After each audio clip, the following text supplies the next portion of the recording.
Shalom, shalom, shalom. Paix et bien à tous. Et le Verbe s'est fait chair et il a habité parmi nous. Soyez les bienvenus. Soyez les bénis du Seigneur en ce jour qui veut nous nourrir, qui veut nous combler.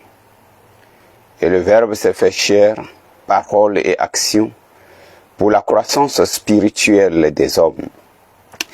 Chers frères, chères sœurs, bienvenue. Nous avons entamé le temps de carême. Et nous sommes dans un carême spécial en cette année 2026. Et ce carême, comme tous les autres temps de carême, est un temps privilégié pour nous. Un temps où l'Église nous donne de nous attacher fermement au Christ, de rentrer dans une profondeur spirituelle et de nous retrouver toujours en communion dans le nom de Jésus. Aujourd'hui, nous venons ouvrir ce temps de carême. Après une semaine que nous ayons commencé, nous venons ouvrir ce temps de carême, les enseignements de ce temps de carême avec le thème suivant. Le temps de carême, temps de grâce et de rencontre. Nous sommes donc présents pour écouter cette petite exhortation qui nous plonge dans un moment de fidélité, dans un moment de persévérance, dans un moment de joie et d'amour, dans un moment qui nous permet de creuser notre relation avec Dieu, notre Père, et également d'assainir notre relation ou nos relations avec nos frères et nos sœurs. Le temps de carême est un temps de grâce. Oui, c'est un temps de grâce. Nous avons commencé ce saint temps de l'Église. Temps de grâce. Grâce d'avoir une autre occasion de refaire notre relation avec Dieu. Grâce d'avoir une autre occasion de corriger nos relations avec nos frères et nos sœurs, tous les enfants de Dieu, et surtout avec toute la création. C'est un temps privilégié pour la prière, pour le jeûne, pour le partage. Et nous parlons en catéchèse des 3 P, c'est-à-dire le partage, la prière et la pénitence. C'est un temps qui nous permet de nous entraîner au combat spirituel, le combat contre le mal, le combat qui ne nous divise pas les uns contre les autres, un combat qui ne divise pas les hommes, un combat qui ne brise pas les relations, mais c'est un combat contre le mal, c'est un combat qui nous unit davantage dans le Christ, un combat qui nous unit au combat du Christ contre Satan. Ce temps de carême est un temps de grâce. Ce temps nous permet donc de nous unir à Jésus-Christ, de nous unir à sa manière de vivre, de nous unir à son combat contre le mal, contre Satan. Oui, chers frères, ce temps te donne à toi et à moi, ce temps nous donne de nouveau la grâce de nous ranger du côté du Christ. Et c'est là le plus important, être unis plus étroitement au Christ, notre Sauveur, dans le combat pour le triomphe, pour la victoire finale, celle de la résurrection, la victoire de la vie sur la mort, la victoire sur l'ennemi le pire des hommes qui est la mort. L'homme est vainqueur, la mort est vaincue. Oui. La mort est dépouillée de tout pouvoir de destruction, de division. Le temps de carême est le temps où toute épreuve et tout échec sont remis en cause, sont remis sur table et traités en notre faveur. C'est le moment ou la souffrance, l'échec d'autrefois, ou l'amertume d'hier devient donc source de victoire, car tout concourt au bien de ceux qui aiment Dieu. Voilà, tout concourt au bien de ceux qui aiment Dieu. Tout ce que tu n'as pas pu faire, une chance t'est donnée encore de te rattraper, de le réparer, de repartir de plus belle. Voici notre acte de foi. Pendant ce temps de carême, nous devons avoir un acte de foi. Et c'est l'acte de foi de tout chrétien, de tout croyant. Quand il est dans le temps de carême privilégié, notre acte de foi est celui-ci. Notre acte de foi doit être celui-ci en tout temps. Notre acte de foi, c'est de croire et de rappeler toujours, de se dire toujours cela, que en Jésus-Christ, Dieu est vainqueur du mal et de la mort.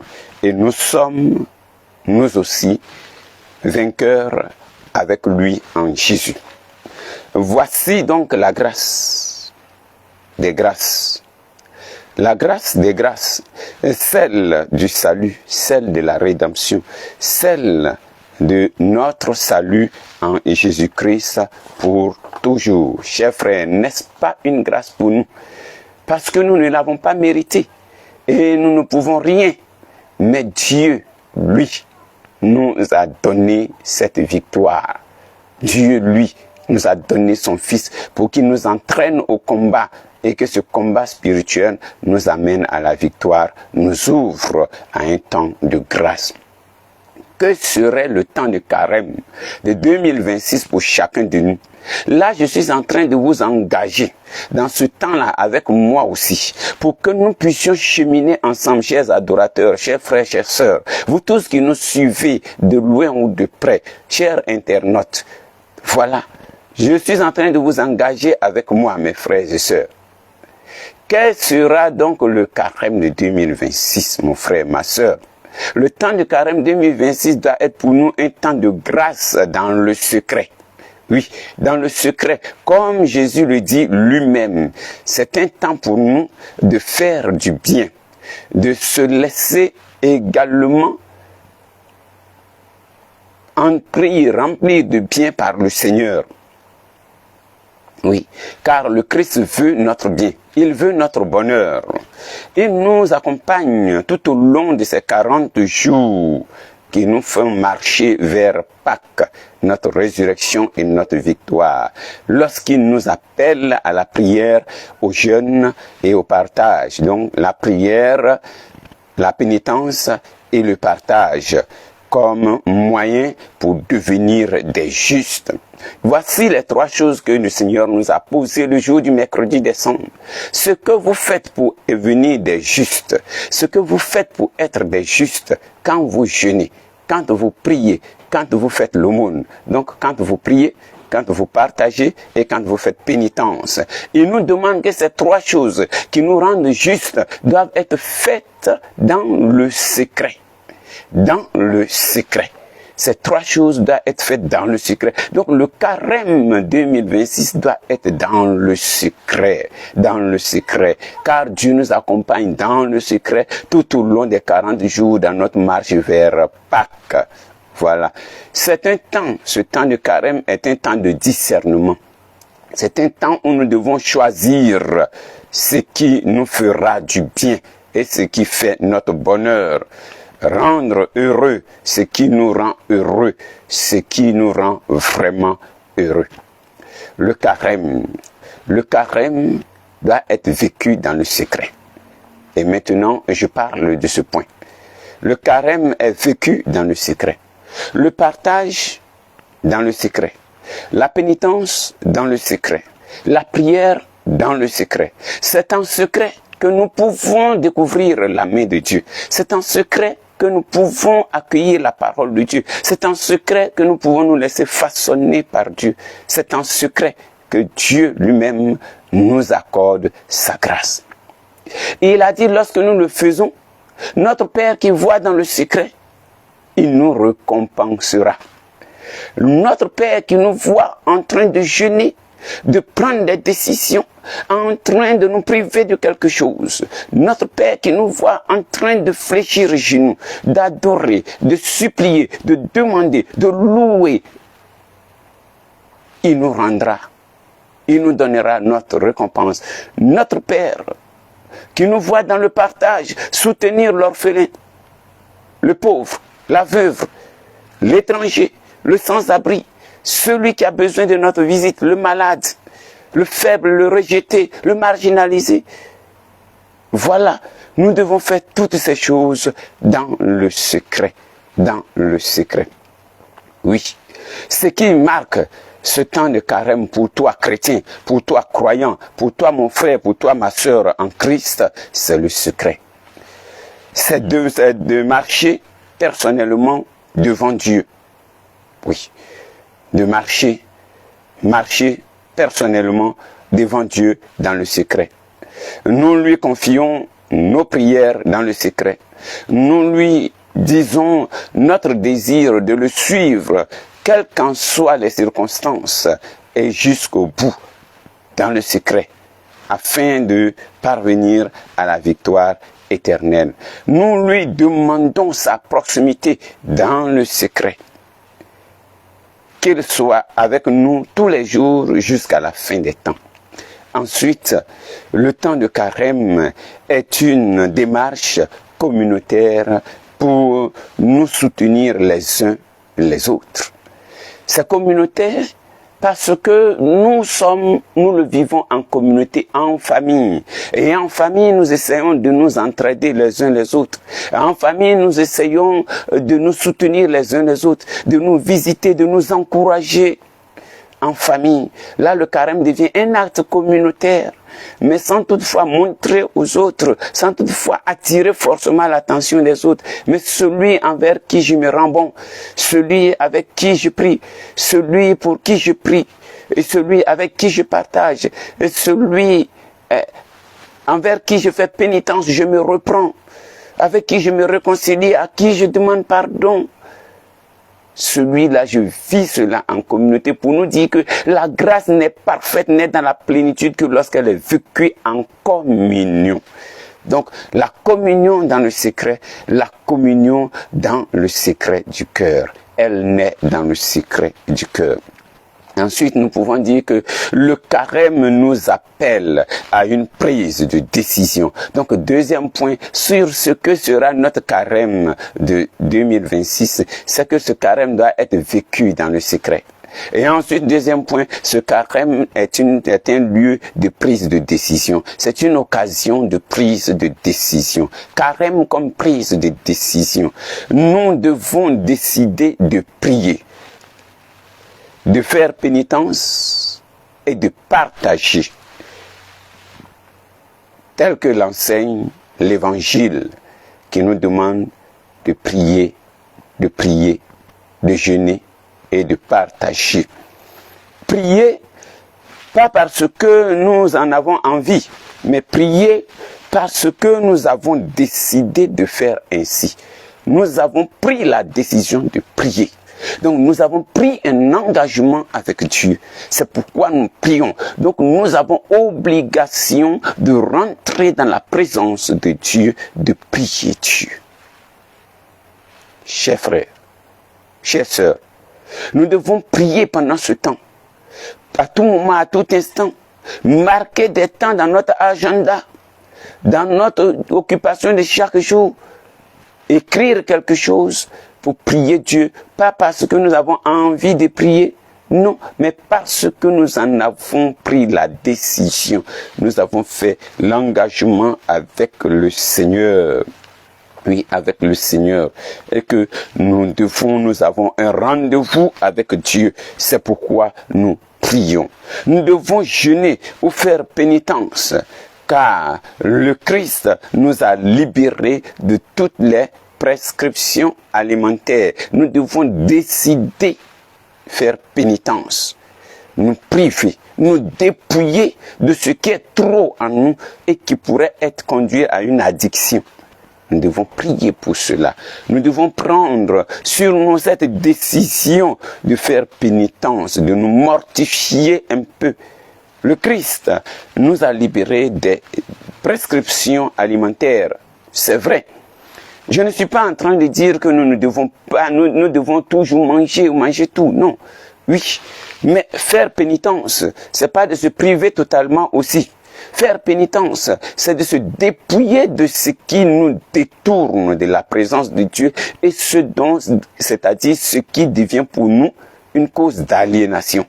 Ce qui nous met sous l'emprise de quelque chose et nous avons perdu notre liberté. Voilà ce que je veux dire. Donc, le Christ nous a libérés en nous disant que tout est bon. Tout ce qui est créé est bon. Tout est bon dans la création. Mais tout n'est pas bon pour tout et pour tous. Tout n'est pas utile pour nous. Tout n'est pas bon pour tout et pour tous. Donc, il y a certaines choses que nous devons nous séparer.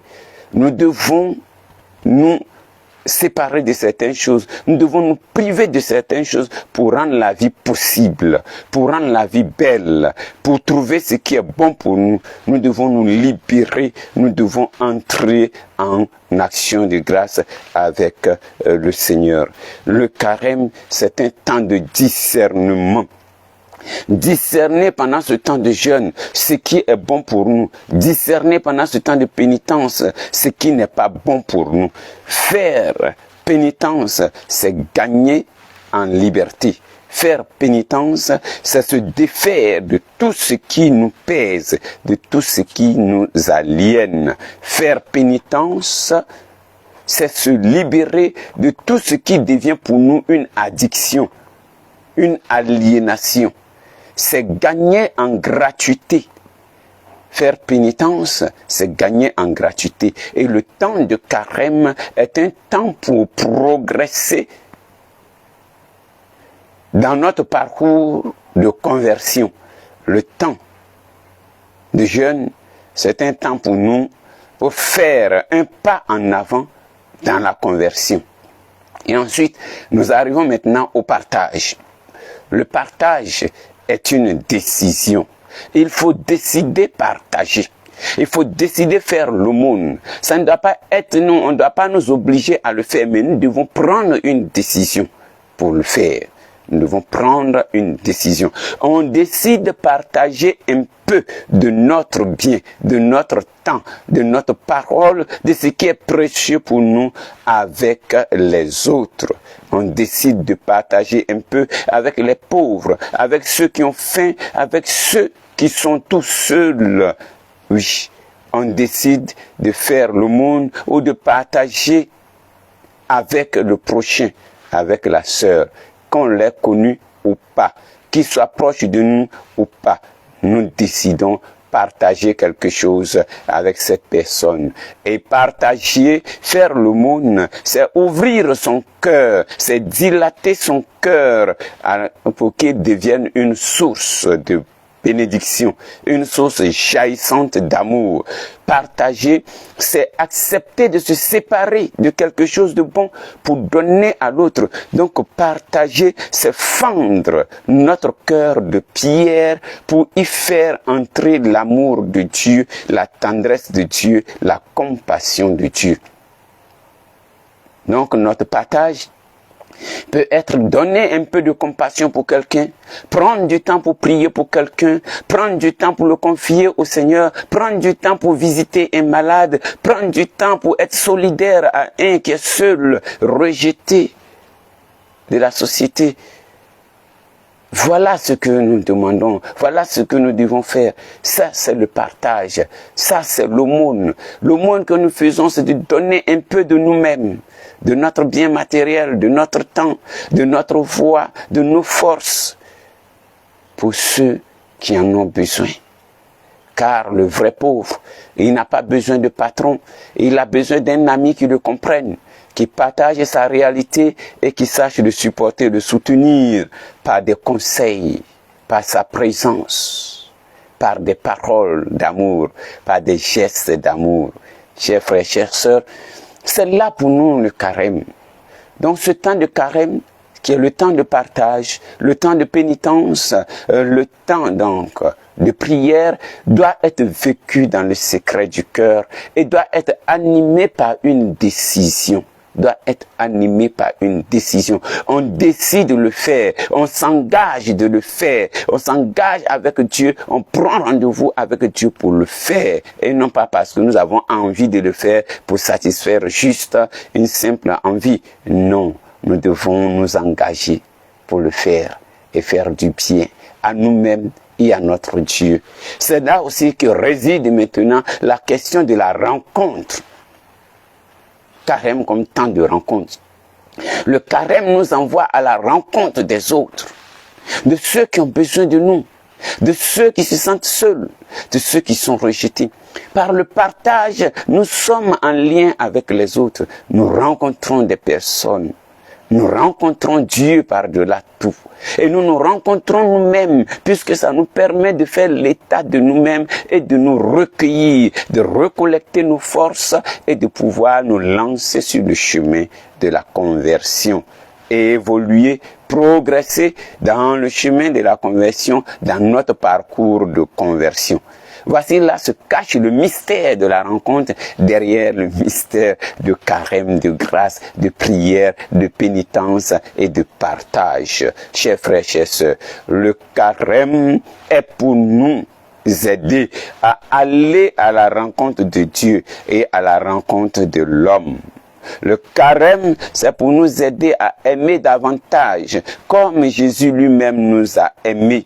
Apprendre à aimer comme le Christ aime. Ainsi, Dieu entre dans notre histoire pour la transformer, pour la marquer.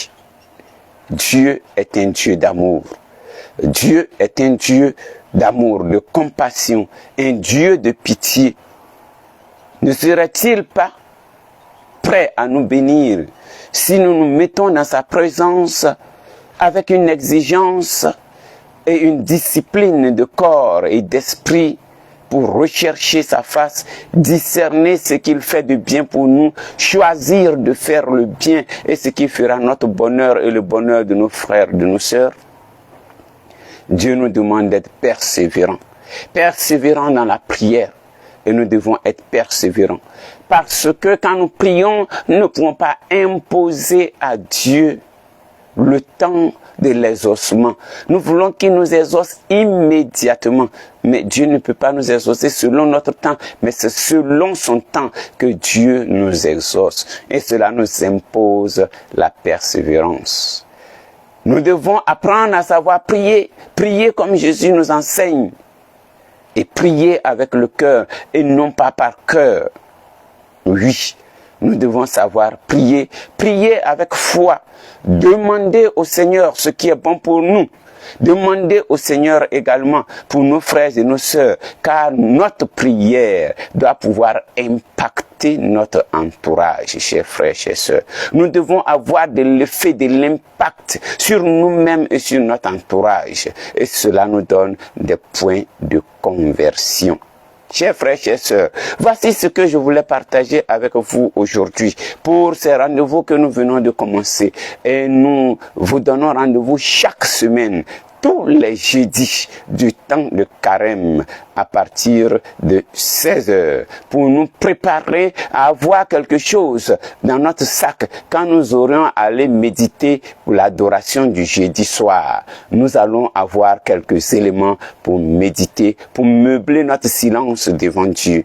Et donc, prenons ce temps comme un temps de grâce, pas un temps de deuil, pas un temps où nous faisons pitié, mais c'est un temps pour mieux nous reprendre, un temps où nous devons recueillir toutes nos forces pour nous lancer à la quête de Dieu, pour nous ouvrir à accueillir celui qui se propose à nous, celui qui vient frapper à notre porte.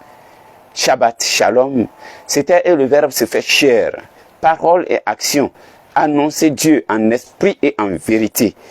Nous sommes toujours à vos portes, nous frappons à vos portes et nous vous donnons rendez-vous tous les jeudis sur Et le Verbe se fait chair. Donc, chers frères, chères sœurs, rendez-vous est pris pour le jeudi prochain à 16h. Que Dieu vous bénisse, que Dieu vous bénisse. Là où vous vous trouvez, que cette parole vous fasse du bien. Qu'elle soit ensemencée dans vos cœurs, qu'elle fertilise vos cœurs, qu'elle vous donne de prendre des décisions, qu'elle vous donne de vous appuyer sur le secours divin afin de triompher au matin de Pâques, où vous aurez à clouer l'ennemi dans le lieu de supplice, dans le lieu de son échec, et faire triompher la vérité, la liberté, la paix, la justice, le pardon, la réconciliation, la conversion et le salut en Jésus-Christ, lui qui est vivant pour les siècles des siècles. Amen, amen, amen. Shabbat Shalom.